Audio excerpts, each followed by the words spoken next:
Hello and welcome back to Irons United for Leicester City preview. Last time out against Leicester, it wasn't such a great day. It was marred by the death of the Leicester City's owner.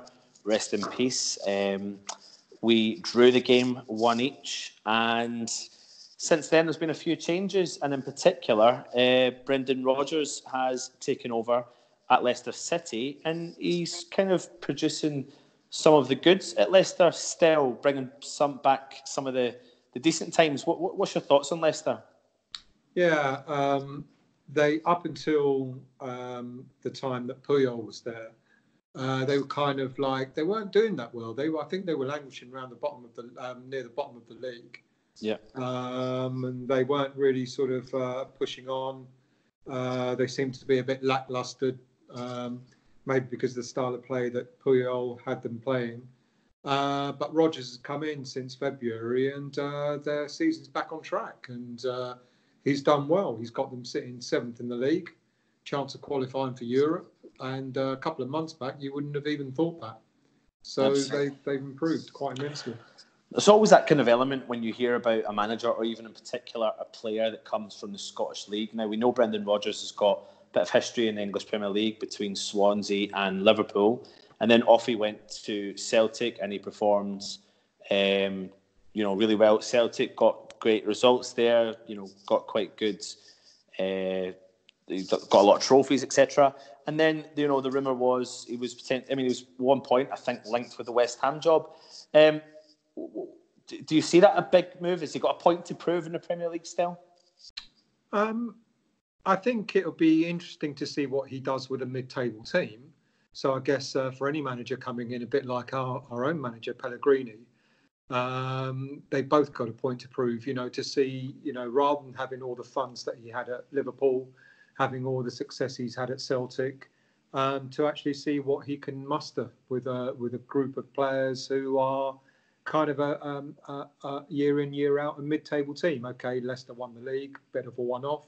But on the whole, they're a mid-table team. So I guess in that respect, he's got something to prove to see what he can make of them. Yeah, absolutely. And I suppose when you see, is there an element of jealousy from West Ham fans when you look at Leicester City? Okay, through the years they've yo-yoed up and down the league. Yes, they won the Premier League, but they've won cups. They win they won the Coca-Cola Cup. They've won when it was the Coca-Cola Cup. They won the League Cup. I remember growing up as a kid thinking. I know you were fortunate enough to see West Ham when they were formed back in 1895.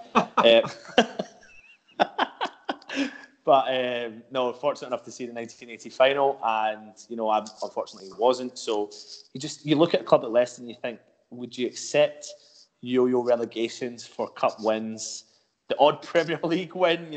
Very luxurious. Is that a crazy question to put up there? No, they In modern times, they've been more successful than we have, and I guess most West Ham fans would love a good cup run. They love a good cup win, to beat all the odds and be Premier League winners. It's good on Leicester. They're kind of they're not far away from where we are in a way, but they seem to every now and again they seem to pull something out of the hat that keeps their fans extremely happy. Yeah.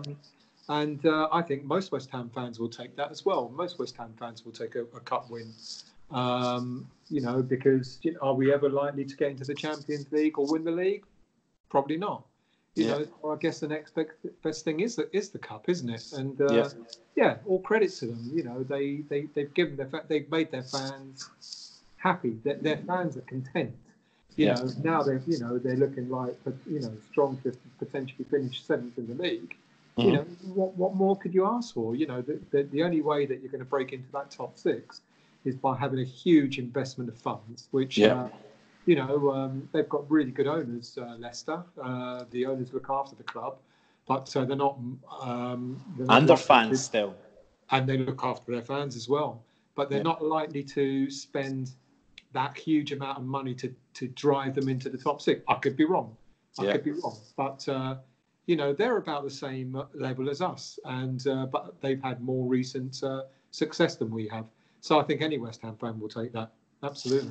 Last 10 games against Leicester, we've won 2, lost 5, drew 3. Last time out, we spoke about the 1-1 draw. Then before that, we beat them 2-0 at the King Power Stadium with was that the Mark Noble goal? That was the Noble goal, and that was the clincher where we got ourselves truly and firmly out of trouble. Great away day. It's a nice sunny day. It was a great away day. Yeah. Fantastic Mark Noble goal. You know, even I, as one of his biggest critics, couldn't criticise that. And that was the last time we beat them away from home. But you're absolutely right. Our record against them isn't fantastic. And actually, the last time we beat them at home was over 5 years ago. When we beat them 2-1 when Andy Carroll and Stuart Downing scored. So we don't really have a fantastic record against them, ironically. Leicester have played 34 games, won 14. It's funny when you look at all these stats, but they've lost 15 games. That's something I wasn't particularly... I mean, I knew they'd lost some games. I didn't realise it was that amount. They've scored 46 goals, conceded 45. Jamie Vardy has hit forms, it's even more so in particular since Brendan Rodgers has come in. He's got 6 in his last, since Rodgers has come in March. He's their top goal scorer with 15 goals, followed by the very, very, very talented Maddison, who's on 7 goals and 6 assists. And then Gray with 4 goals.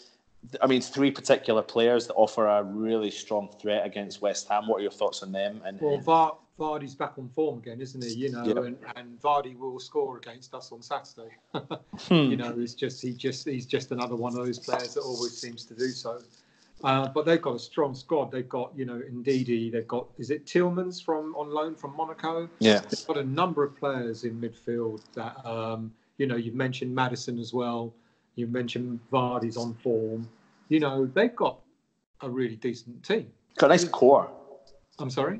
Got a nice core. They've got a really, really nice core. And there's a couple of players in there that you often wonder, how could they have done for West Ham with the kind of players we have around. And they haven't spent a fortune on these players. Yeah. Puyol left... Puyol didn't have great tactics, I think, for the Premier League, but he knew a good player when he saw one. And...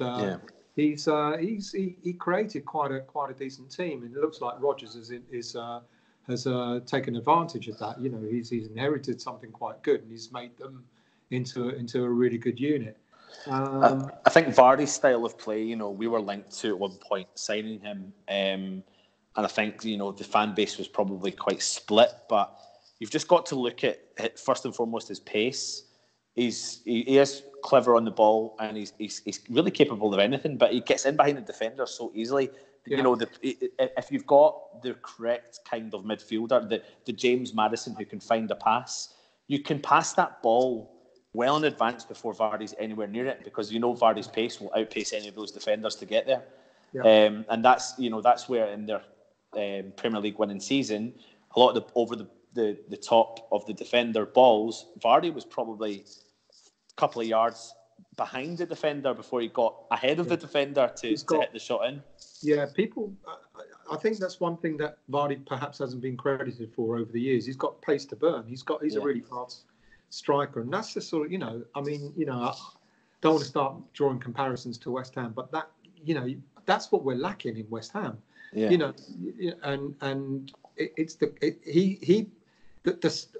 I think we play a better style of football, but Leicester are a more effective team. Yeah, if that makes sense. And we just have slightly 1 or 2 missing elements. We don't have a Vardy. We don't have someone that can just run at the defence, latch onto a through ball from midfield. And he does it really well. And it's going to be interesting to see who we're going to line up at the back to try and counter that on Saturday, because Maddison, as you just pointed out, has got a really good passing ability, and Vardy's the perfect foil for him. So look at Maddison and you think he came up from the Championship, and a lot of people were kind of scouting about him, talking about him, saying this was the kind of next up and coming player. I mean, there's a strong rumour that he's going to get included in the England setup at some point in the near future. And do you know what? I mean, he offers a threat from a set piece, and we all know what that was like when we had the man Dimitri Payet in position. It was like you were getting a penalty every single game at one point because you literally felt like we were going to score. So he does offer a threat. He's a sort of player that I'd love for someone like West Ham to get. And you always say to me, it's one of the positions that we're probably full of players, but the James Maddison is just like, he is the engine of creativity for Leicester. And you know, we've got so much creative players there. We just need that consistency and fitness levels. Well, we have, you know, the creative players we have either been injured or, you know, like Lanzini's come back, but he's not been on the best of form. We have Nasri, but he's been out injured. You know, so we do have our very own creative players. We just haven't had any consistency out of them, either because of injury or because of you know, the way they've been playing. Whereas Maddison has been there throughout the whole season. That's another thing with Leicester. They've had quite a stable team. Yeah. You know, neither Puyol or Rodgers has had to chop and change too much. You know, maybe the odd change here and there. But, you know, whereas we're kind of, Pellegrini almost every game is changing maybe 3 or 4 players through forced injuries or whatever. You know, Leicester have had that consistency, and that stands them in good stead. You know, and someone like Maddison, who knows the players around him, who knows what Vardy can do, etc. It's ideal for a creative player when a creative player knows what's around him. Yeah. You know? Last time out for Leicester, though, they were defeated by Newcastle 1-0, which I think was probably quite a surprising result. But last time out for West Ham, still, you know, I have a positive tone, even though we were beat by Manchester United 2-1. What a great away day, and what a performance by West Ham still. Give us your brief rundown on that. Yeah, it was great. I missed the game, unfortunately, so I can only catch the highlights. But from the conversations I've had with people and from the highlights, you know, we turned up. And as West Ham fans, that's all we ever really asked for. You know, if we turn up every week and don't win every week, yeah, okay, it'll be a bit of a pill to swallow. But if we turn up, the fans, this is.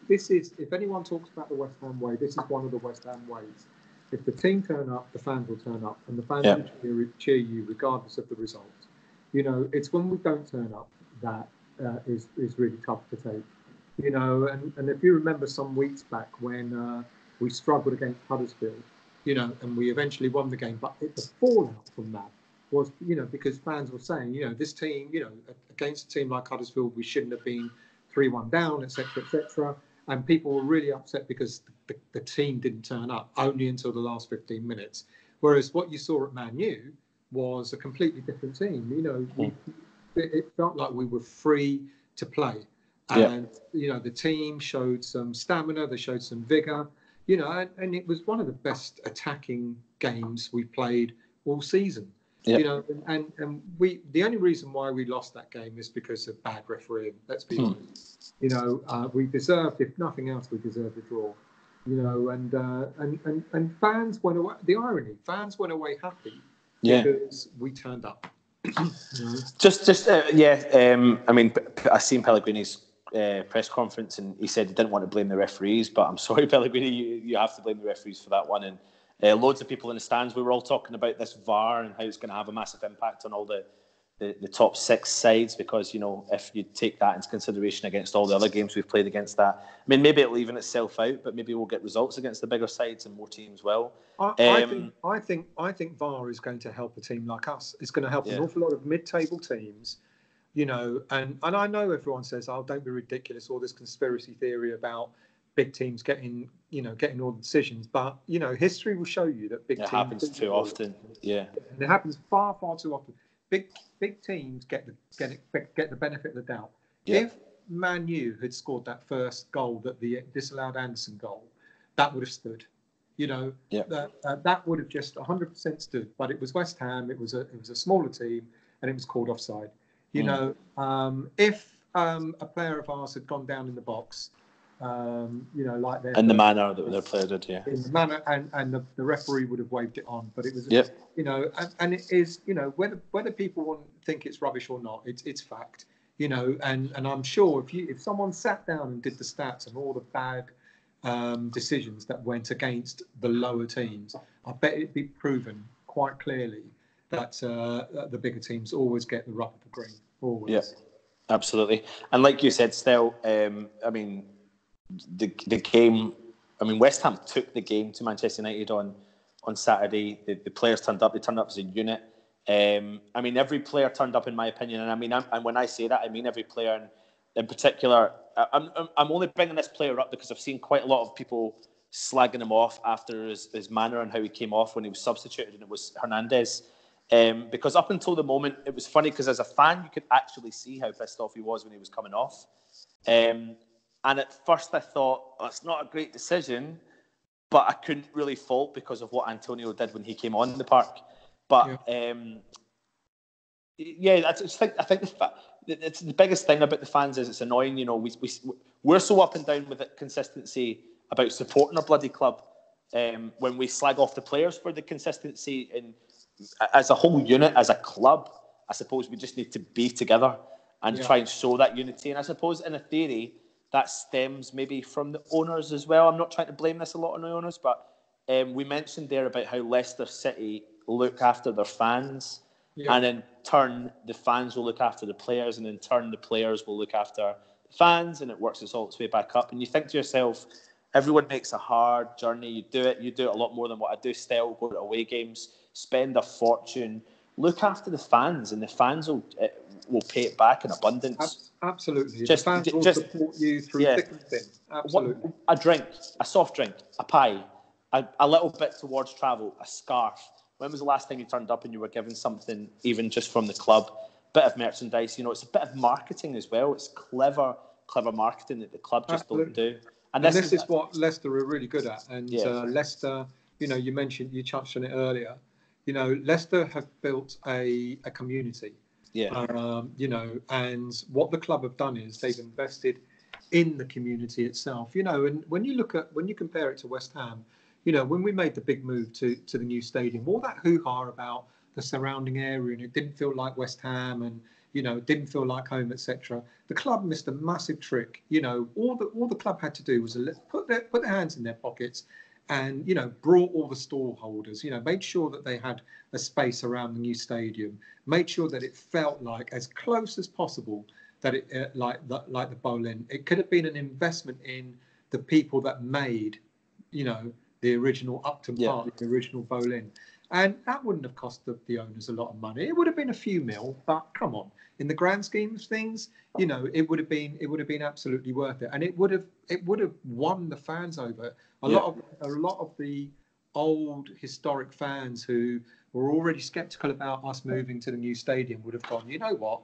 The owners are trying to do something, and they're trying to do it well. You know, whereas the owners didn't give a damn about it. You know, it was all done on a shoestring. You know, they got the new stadium on a shoestring. They didn't really want to spend too much money investing in the infrastructure, etc.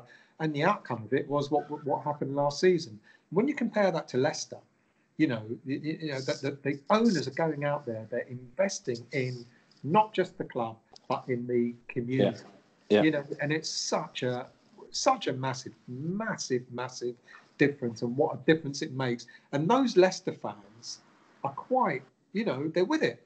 They're a unit. They've got that unity, Yeah, win, lose or draw, they've got that unity with the fans, and they will always follow them. You know, and that's, you know, and we look at that as West Ham fans, and with a little bit of envy. You know, with a little. But West Ham fans are a little bit like Brexit negotiations right now. We're all over the shop. We're like politics. You go in to listen to House of Commons. We don't agree with the players, don't agree with the owners. Nobody agrees with anyone. The fans don't agree with each other. We're all over the shop. Get that unity back, and we'll repay that in abundance. Absolutely.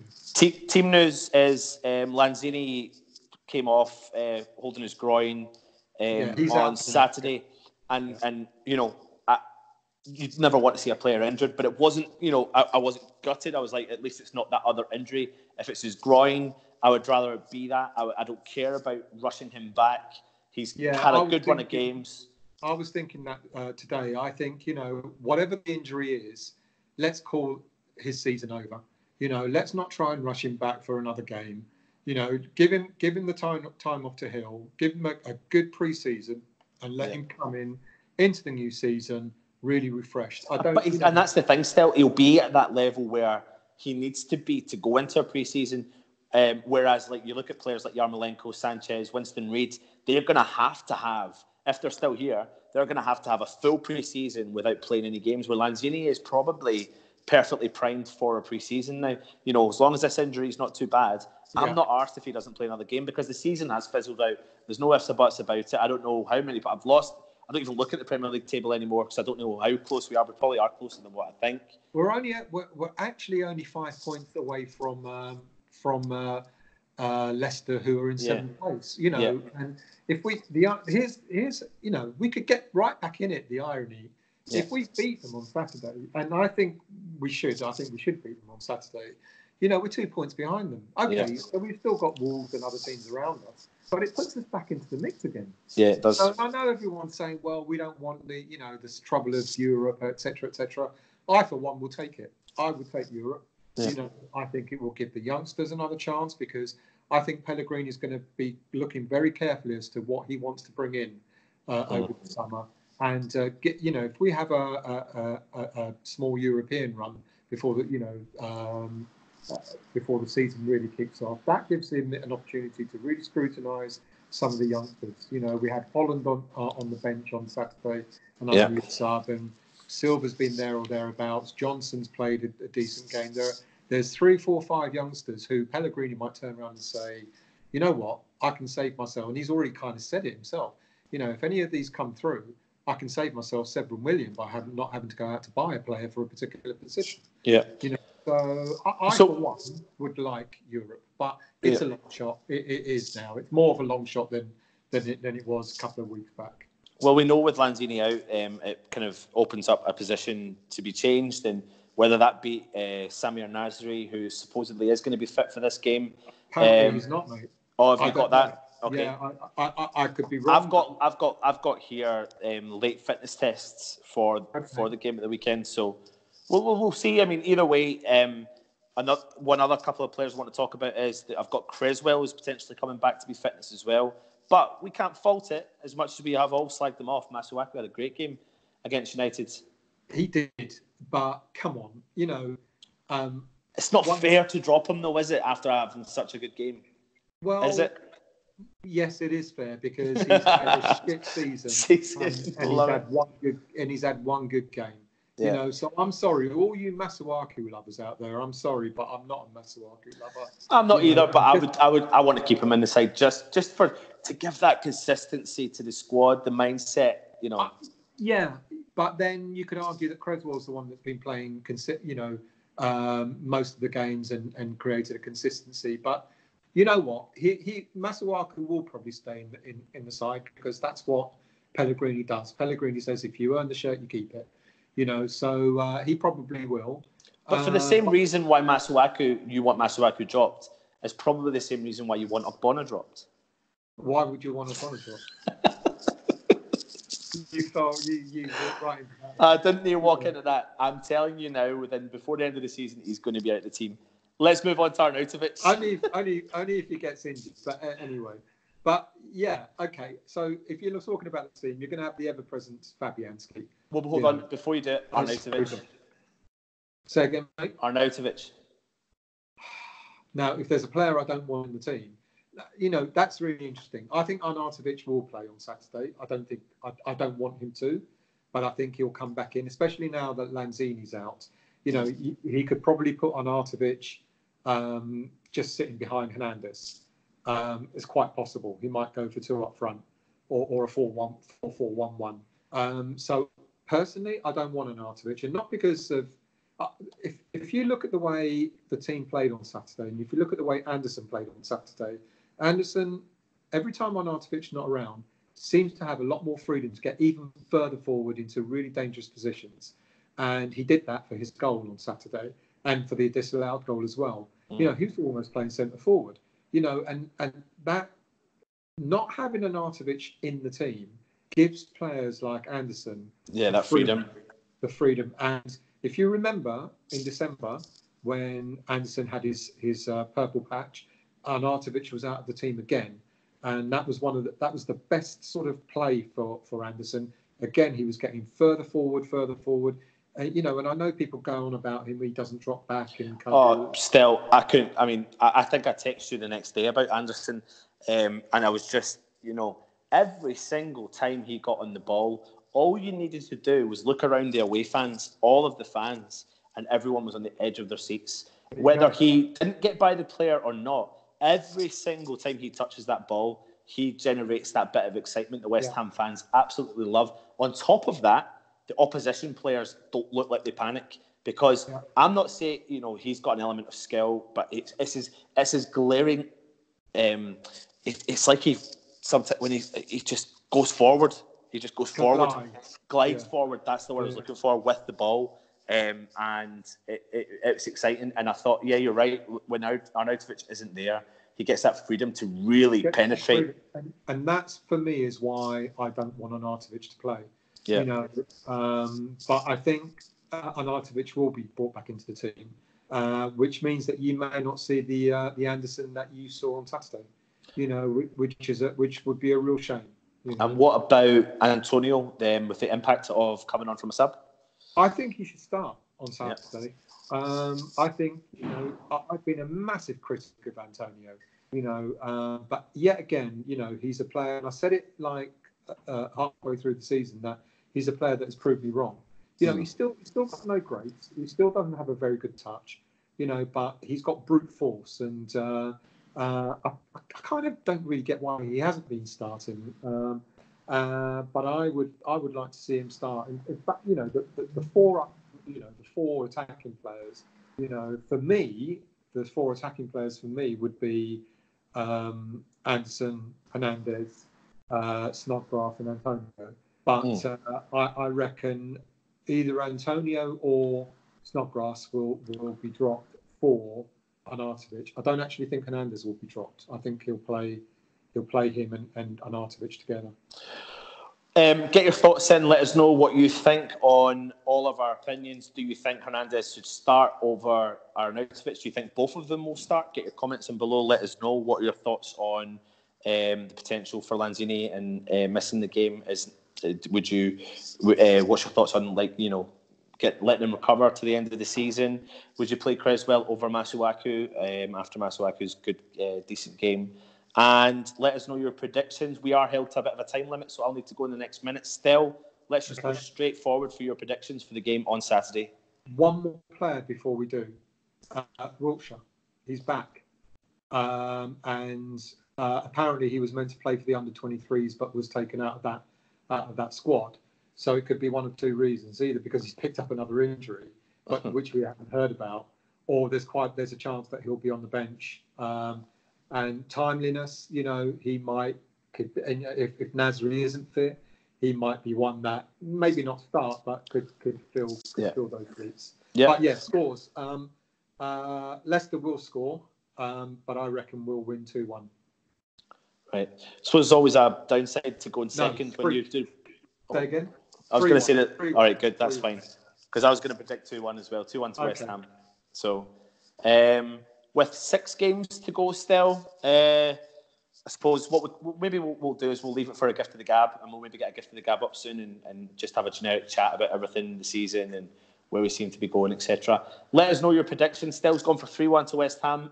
I'm going for 2-1 to West Ham. And it'd be nice to see. I mean, I'm hoping that confidence boost of a goal for Felipe Anderson will maybe continue another run of goals. But the season has. I mean, I don't know. I want West Ham to win every game. So if that means we qualify for Europe, we qualify for Europe. If we don't qualify for Europe, I'm not going to be massively upset. Gives Pellegrini a bit of time to build for next year. So I suppose we'll see. Let us know your thoughts. Get your comments in below. Subscribe to the channel. Still, any last points before we go? No, let's just hope for a good game. It's going to be nice and sunny. It's going to be, I think, I'm actually looking forward to it. I really missed out on the football last weekend, for various reasons. And so I feel like, I'm up for it. And I hope the players are, and I hope we see a performance like we did against Man U. I really do. Yeah, fingers crossed. He's been Still. I've been Anton. This is Irons United. Come on, you Irons.